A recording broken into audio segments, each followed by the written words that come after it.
Love जिहाद होता है, लैंड जिहाद आपने एक नाम दिया था, लैंड जिहाद आपने लिव इन को लेकर भी कह दिया था कि रजिस्ट्रेशन करा दीजिए। आज लिव इन में रह रहे हैं तो अच्छे हैं, बहुत बार सूटकेसों में उनका शरीर आता है।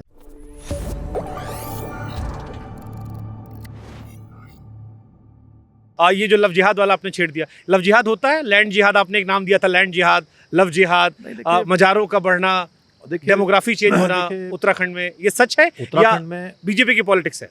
देखिए, इसमें कोई पॉलिटिक्स नहीं है। कहीं पर भी अगर आपकी जमीन है, मान लीजिए आपकी जमीन है, सरकारी जमीन है, यहाँ पर कोई कब्जा करेगा तो शुभांकर जी इसको अच्छा माना जाएगा, खराब माना जाएगा? खराब ही रहेगा, खराब रहेगा। हाँ।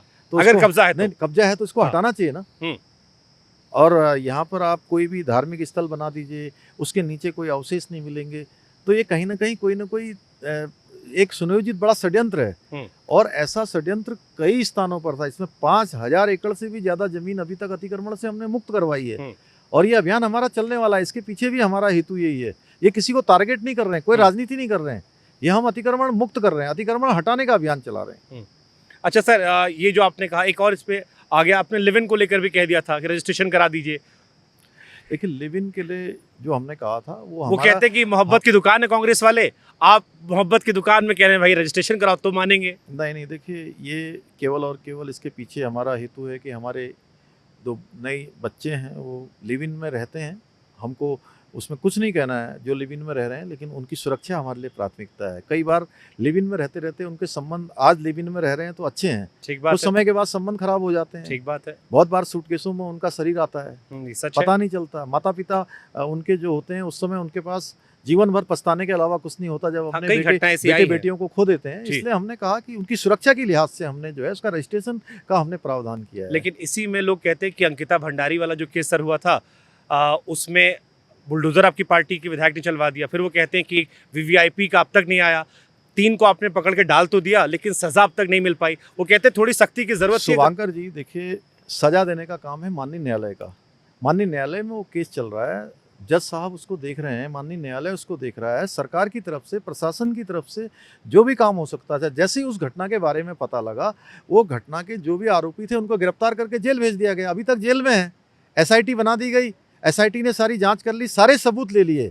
एसआईटी, वो वीवीआईपी कोई था ही नहीं। अगर कोई वीवीआईपी है, किसी के पास कोई वीवीआईपी हो तो कोर्ट में दे दे, कोर्ट उस पर कार्रवाई करेगा। पुलिस को दे दे, पुलिस उस पर कार्रवाई करेगा। कोई सबूत तो हो गए, केवल मनगढ़ंत कोई नहीं थे सर। कोई मनगढ़ंत जांच रिपोर्ट में आया, कोई जांच रिपोर्ट में आया ही नहीं है। अगर आया होगा तो न्यायालय में आएगा, न्यायालय फैसला करेगा ना। न्यायालय में तो सरकार नहीं है, सरकार तो एक पक्ष है। अयोध्या में जैसे आप लोग केस जीते में बना तो बीजेपी सरकार क्रेडिट लेती है कि न्यायालय में हमने अच्छी पैरवी की। इसमें हम पूरी पैरवी कर रहे हैं कि जल्दी से जल्दी उसको सजा मिले, लेकिन न्यायालय का अपना प्रोसीजर है, न्यायालय ही उसको सजा देने का काम करेगा।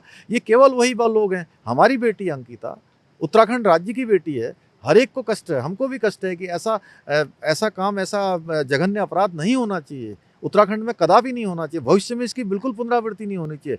लेकिन केवल वही बात है, जो विरोध के लिए विरोध करना कोई मुद्दा नहीं है। आप बताइए सरकार को क्या करना है, पुलिस को क्या करना है? आपके पास कोई सबूत है, कोई वीवीआईपी, अगर आपको लगता है कि कोई वीवीआईपी था, आप उसका सबूत दीजिए, हम कार्रवाई करेंगे उसके खिलाफ। ठीक, चलिए, अयोध्या में चुनाव हुआ, अभी बीजेपी हार गई, हम केदारनाथ में बैठे हैं, यहाँ भी उपचुनाव होने वाला है। ये सब डर लगता है क्योंकि ये भूमि देवभूमि है। अयोध्या हारने के बाद मन में तो आता होगा सर कि अब थोड़ा जोर लगाना है। हमारे प्रधानमंत्री जी ने, ये बाबा केदार के वो अनन्य भक्त हैं और उन्होंने यहाँ पर बहुत काम किया है, और हम भी यहाँ के लिए प्रतिबद्ध हैं हर तरीके से। और यहाँ की जनता पूरी तरह से जो है प्रधानमंत्री जी का बहुत ही उनको दिल से मानती है, और हम लोग भी उस काम को आगे बढ़ा रहे हैं। इसलिए यहाँ इस प्रकार की कोई बात नहीं। यहाँ विकास के काम दुनिया भर के हुए हैं। नया केदार बन रहा है, भव्य केदार, दिव्य केदार बन रहा है। एक यात्रा चली है नए केदार की, भव्य केदार की, दिव्य केदार की। उस यात्रा को यहाँ के लोग रुकने नहीं देंगे, उस यात्रा को और तेजी से आगे। अयोध्या हार से आपको झटका लगा था कि? देखिए, स्वाभाविक रूप से जब चुनाव का परिणाम अपनी पार्टी के अनुरूप नहीं आता है तो कहीं ना कहीं मन को कष्ट होता है, लेकिन हम उससे भी समीक्षा करेंगे, उससे भी सबक लेंगे कि कहीं कोई कमी अगर हमारी है तो हम उस कमी को पूरा करेंगे, आगे बढ़ेंगे। आखिरी कुछ सवाल है सर। एक तो सवाल है कि एक दिल्ली में केदारनाथ धाम बना था, काफ़ी उसको लेकर विवाद हुआ कि पुष्कर जी ने जाकर उसका इनॉग्रेशन कर दिया। अब यहाँ के लोगों ने कहा कि हम तो 4 धाम पे डिपेंडेंट है, तो सही नहीं हुआ वो?